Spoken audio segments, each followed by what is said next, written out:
Hello, everyone, and welcome back to another episode of Penguin Nonsense. I am your host, Edith, and here we are, another Monday of the year, and I hope everybody has started it with a good morning, or if you're listening to this later in the day, I hope you have had a good day. And thank you for having me on another day. Thank you for supporting the show by just listening or that kind of stuff. So I appreciate everyone who is here. If it's on your way to work, then I hope that you have a great day at work today. But if maybe you're at the gym, I hope your workout is great. Maybe you're just home cleaning the house. Hope you get those chores done. So thank you for having me as background noise. But with that being said, I hope that your week starts out great. And without further ado, let's get on to our first stories of the week.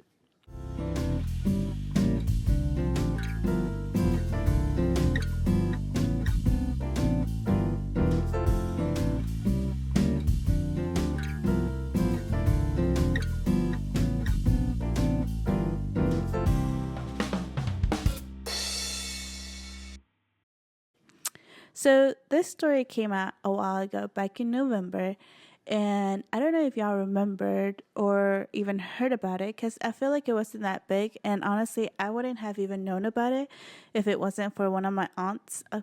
We have in a group chat of the family, that's around, whether it's just not just in the US, but in Mexico and Canada and that kind of stuff. And one of my aunts from New York, she was like, "Oh, I heard that there was some monkeys that got out of a research facility. Are y'all okay?" And we were like, "Oh, we're not in that Carolina," because she knew it was a Carolina, but she didn't know if it was south or north. And I was like, "Oh, I don't know anything about it, but I researched what it was, and it was in South Carolina." And so I told her, I was like, "Oh, we're not in that Carolina, we're in North Carolina, so we're fine." But as I was reading about it, I was like, because I was thinking, I was like, dang, medical facilities or research centers that do testing on these animals, you never know what they're actually testing on. They tell us something, but are they really testing it? And so I was like, I thought it was a little weird, and I got to read it, and it was nothing major serious. They said that the animals that did leave or escape the facility weren't any danger to humans. So I like to think that they were telling us the truth, but then again, what do we know, right? So this is from that story, and recently I got an update on that story. And the update goes that all 43 monkeys that escaped the Alpha Genesis facility in South Carolina have been returned. So it says that the story went of why they escaped was an employee reportedly didn't close the doors in the area where the animals were kept after feeding them.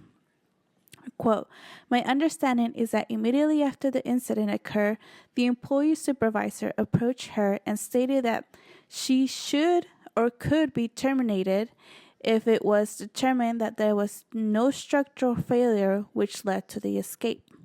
The facility's CEO, Greg Westergaard, I'm going to say is his last name. If I pronounce that, I'm so sorry. If I mispronounce that, I'm so sorry. That's what he said.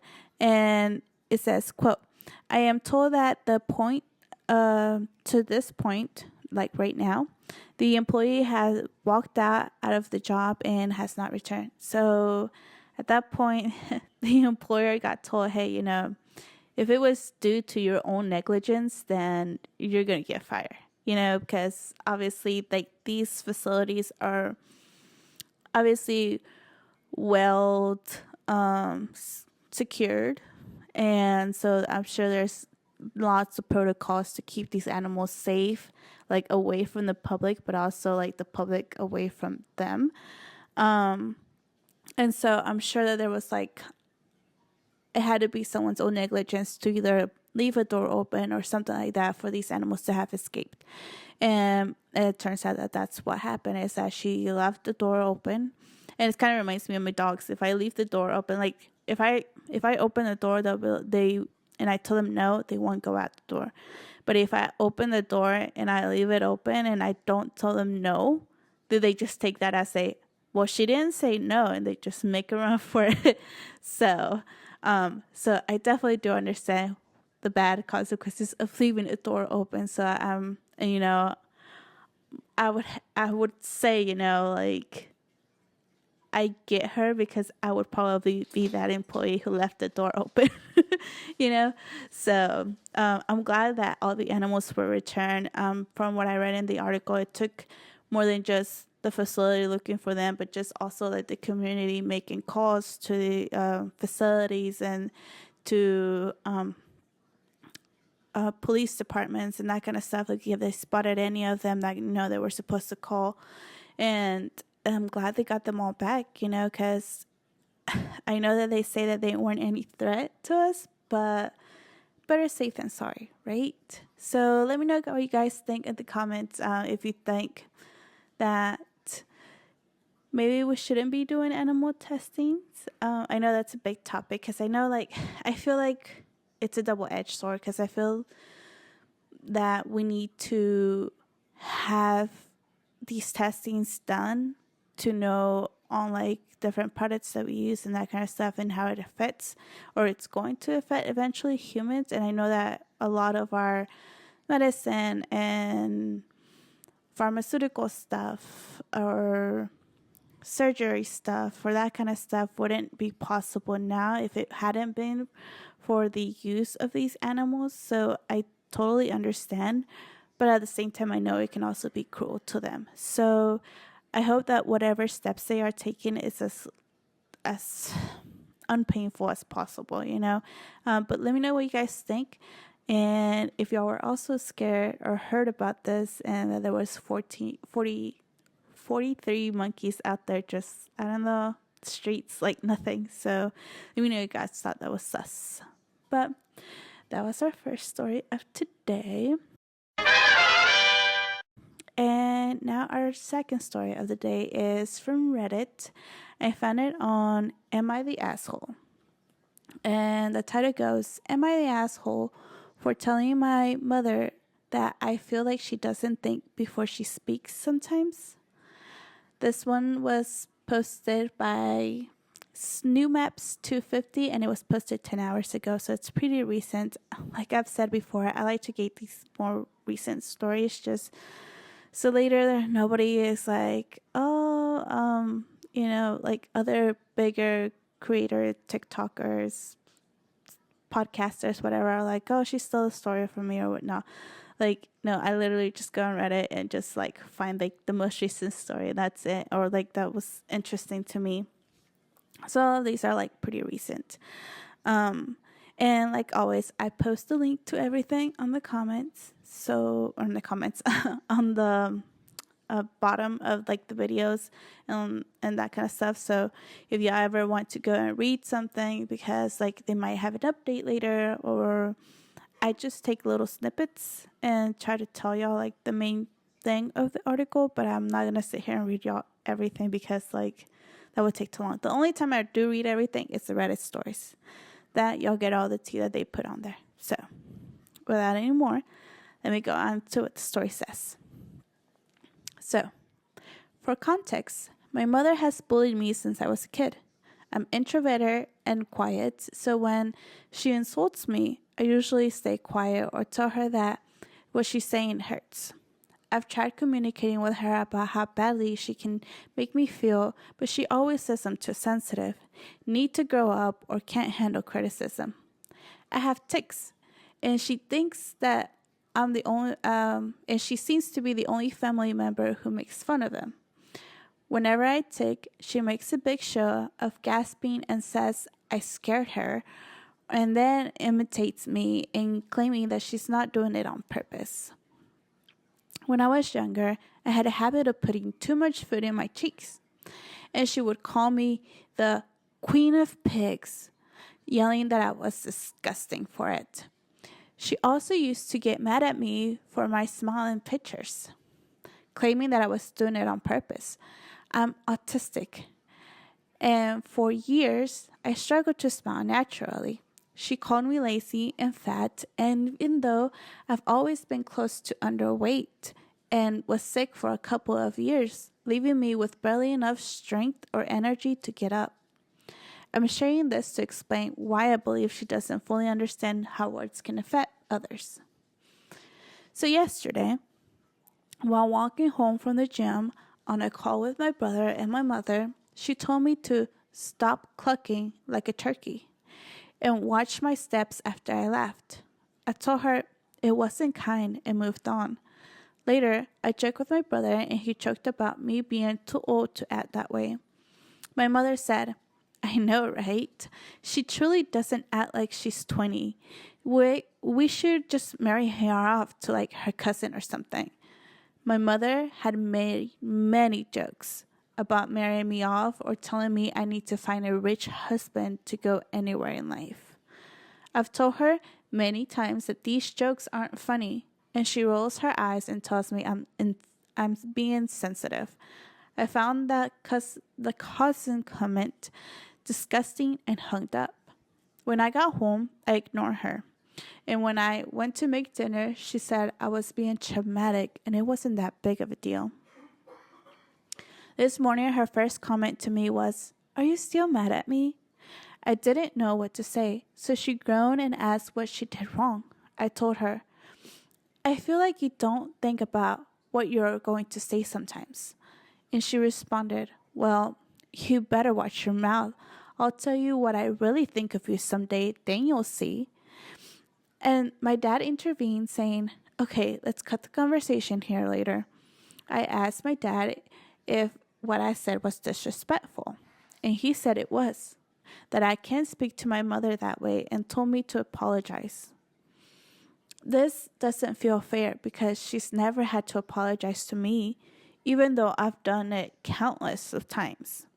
I don't understand why I'm expected to be the bigger person since childhood while she's never held to the same standard. My dad always says her behavior with and justifies it with, you know how she is. I generally don't understand how what I said was disrespectful. Maybe I'm wrong. So, am I the asshole for saying that? That was a little lengthy, but I don't think that they're the asshole for it. Let's see. Where do I start? I feel like as a parent, I'm not a parent, but I have had to deal with children. Like I've done childcare and that kind of stuff, or like even at church, like dealing with the kids and stuff with the children's ministry. I know that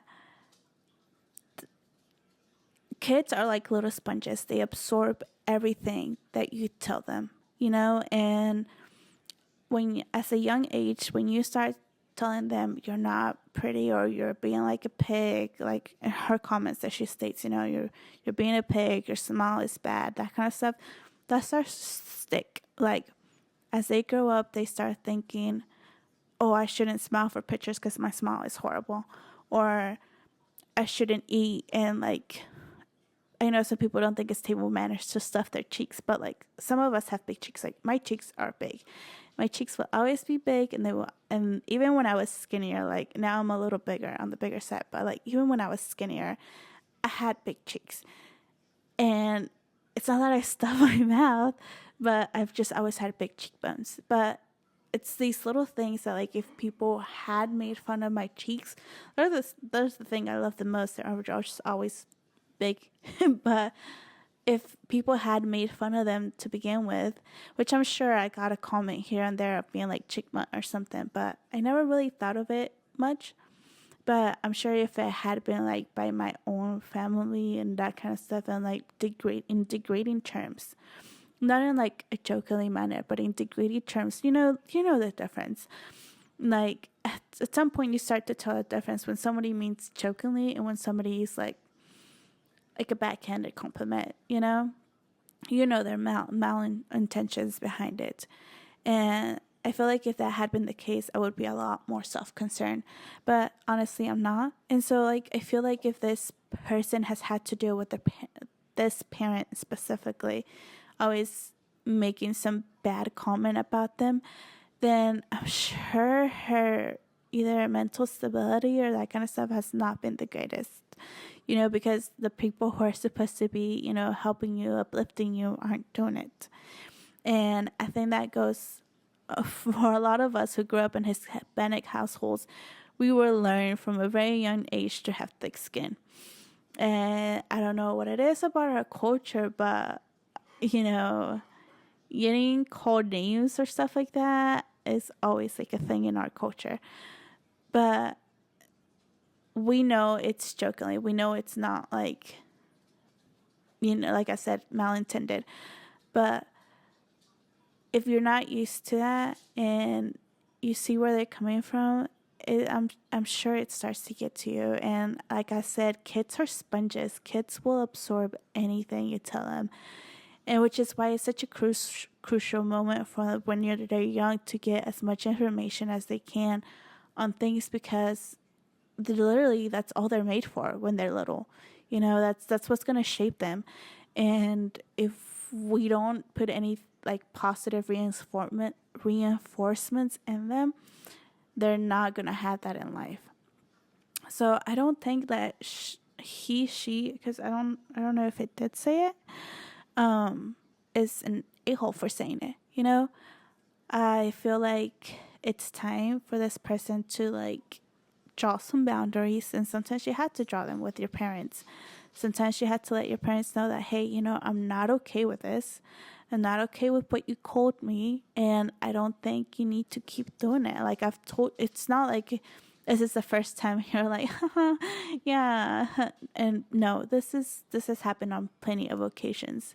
And I feel like since it has happened so many times, it's okay to be like, look, I understand you're saying it jokingly, but it honestly hurts my feelings. And I hate that the dad is kind of like being like, oh, you know how she is. And I feel like sometimes people do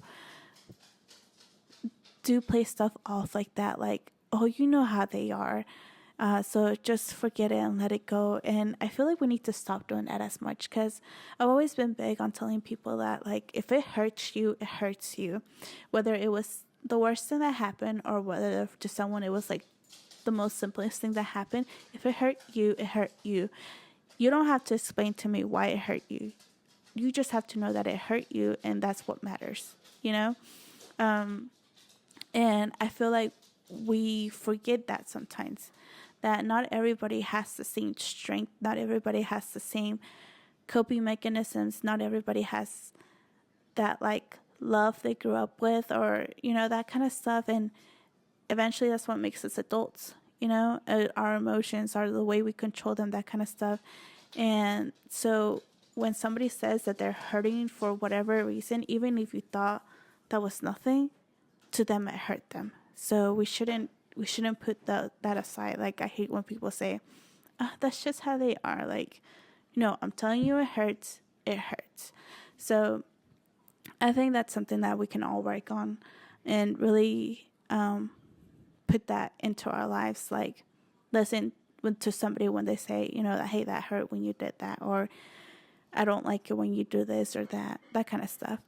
I really do recommend that OP is a little bit more voiceful about it, and like really does stick to her guns and be like, yeah, I know that you don't think it hurts, but it really does, and why it hurts, and just be like, look, mom, I'm not trying to disrespect you. I just really wish we could stop with the comments, that kind of stuff. And if they're old enough, I think it's time to head out of that household if things aren't changing, or do the best that she can. And I know it's it's easier said than done. I know not everybody has the resources to leave like toxic places and that kind of stuff, whether it's, family relationships or girlfriend, boyfriend relationships, it doesn't matter. Trying to leave a toxic place sometimes can be hard. So I can't be like, oh, just get out of it, like just go move somewhere else. But honestly, definitely do consider it. And that's my 2 cents on it. Consider leaving if you have to. I hate that the dad does that. And I wish your sibling would step up for you too, a little bit. But the top comment agreed that they're not the a-hole. And it said, You're not the a-hole. You're underreacting. What she's saying is completely unacceptable, and you made a mild observation, not even an objection. But also, I want to point out that you've told her that her words hurt you, and she keeps doing it, and it didn't show any remorse for it. That means it's on purpose. She knows the effect she has on you, and she doesn't care. And they suggested the same thing. Have you tried moving out, finding roommates, or anything? Your mom is toxic and dragging you.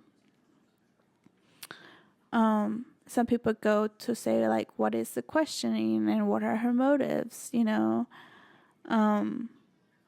and some people go off to say that, the mom has mental health problems, but I don't know if I get that far. But the choices are pretty much everybody's agreeing that, you should probably get out of that, that kind of stuff. But like we said, it's not always that easy. It's not always as easy as to be like, I'm going to get out. It doesn't work that way. So, OP, I hope that you get out of there, though. Or I hope that you really sit down and have a heart-to-heart with your mother.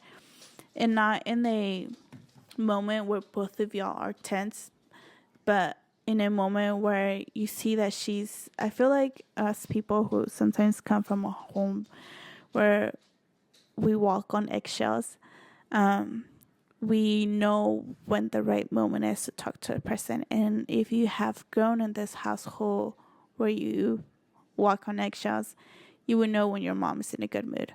So I feel like it's good if you decide that you find that moment, that right moment, to where she's good, she's happy, and sit her down and be like, hey, Mom, would you mind if we talked for a moment? I want to get some things off my chest, and I think it'd be good for both of us to talk. So I'm a big believer in talking things out, but I know sometimes not everybody can do it. So I hope it works out for you. I really do. I feel like I'm going off in a tangent, but I really do hope it works out for y'all, and you don't deserve that, for sure. And I think everybody in the comments agrees with us that you don't deserve to be treated that way, not even by your own parent, your own mother. Like, no one should have to go through that. So, yeah, get out if you can. And if not, have a talk with them. And maybe even have your dad around. Like, I know that he says that, that's how she is, but sometimes just having a third person helps. So, that's my 2 cents. If y'all have anything different to say, y'all know what to do. Leave it in the comments. Let me know what you guys think. Let me know if you guys agree. Let me know if you guys don't agree. Maybe y'all think that maybe she was the a-hole for saying it. Because I know, like, as Hispanic kids to our parents, I know that it can be rough to speak up to them as we get beat. But at the same time, I think we also come from a generation where it has tried to break a lot of those old standards, as I would say. I think we're definitely a generation who tries to break a lot of those old ways. So, I get that too. I get that sometimes it's a respect barrier. So, but hopefully it doesn't have to come to anything too bad. I just hope that everything works out for you and these comments stop. So, like I said, leave your comment at the bottom. And without any more things to say about that, we'll move on to story number 3. One eternity later. Yay! A VLR story for today. And this was a cute little story I found on the internet about a doggy. If y'all have seen my older episodes, you know that a lot of my at the end stories end with animals. Because I do love animals. Like, if I could have all of them, I would. I dream of one day having a pet sanctuary, but I know it's not going to happen. But I saw this cute little story of this little Shih Tzu. So the story goes, a 2-year-old Shih Tzu named Rex dashed into a busy bar after surviving the tragic car accident. Regulars at the Leaping Wolf in Wolverhampton, England, were left startled when this lost pooch ran into the pub during a football match. Later, the article goes on to say that later the manager of this pub went and took the dog to the vet to see, microchip or anything. And they found that the owner of the pet had had tragically died in an accident, a car accident, and so he didn't have any owners. And so it was so sad. So the owner of this pub brought the doggy in and kept the doggy, and it turns out that he does really good at the pub. He now acts like a bouncer at the Leaping Wolf with his uncanny ability to sniff out troublemakers. He's been known to bark at the visitors who tend to be the ones that end up causing trouble at the pub. And the people who come to the pub aren't amazed that this little doggy sniffs these people out. And so far from what the story goes, he is always right on spotting the troublemakers. So I think that is the most adorable. I would love to see the bouncer, but I need to get into that pub. I want to try to hit up on the bouncer. Not kidding. Because I would love to see a doggy bouncer. That'd be so cute. So I think it was a really cute story, guys. I think that's a good way to start our week. Realizing that, sometimes these animals, even though they lose their person, sometimes they find the right home. And I think it's without any further from the truth that this doggy did found its new owner and its new home and its new calling for sure. I don't think the doggy ever thought he'd be a good bouncer. So I think it's really cute that he's doing this job and that he's never wrong. So far he hasn't been wrong, and he's been right on the dot on spotting these troublemakers. So the article goes on to say that the people who do come to the pub love him, love to have him around, and the picture is adorable. So definitely click on the link to go read that article and look at the little picture of the little Shih Tzu because he's adorable. But that was all of our stories. I think I went by them too quickly. But I think that that's the point of this podcast, is to give y'all something but not bore y'all with an hour or 2 hours long of stories, I definitely do hope that y'all enjoy them. I hope that y'all learned something. I hope that I give y'all something to share about, or to bring up at work. And sometimes that's how you can make friends. I know I definitely sometimes to my friends, I'm like, let me tell you about the story I just heard on this podcast that I've been listening to, because I listen to podcasts myself. And so I'd be like, what would you do if this, and this happened to you? Because I heard it in a podcast. So it's definitely a conversation starter. So that's another way y'all can help me out.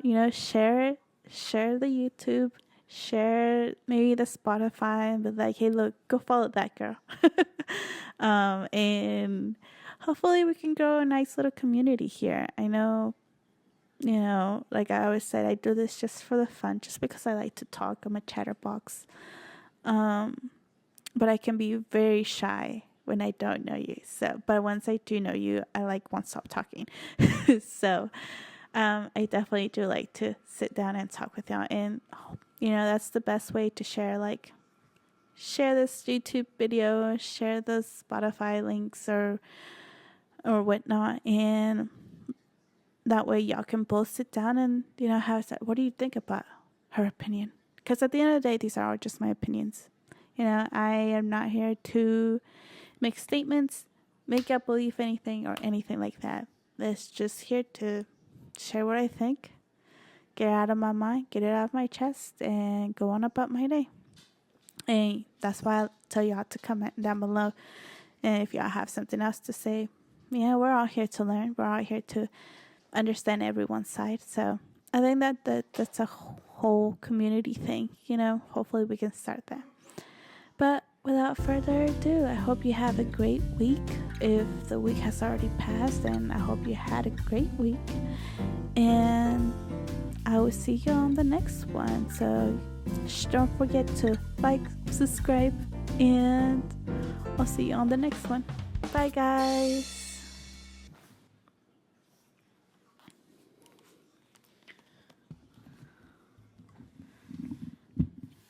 Titty, titty, titty, titty.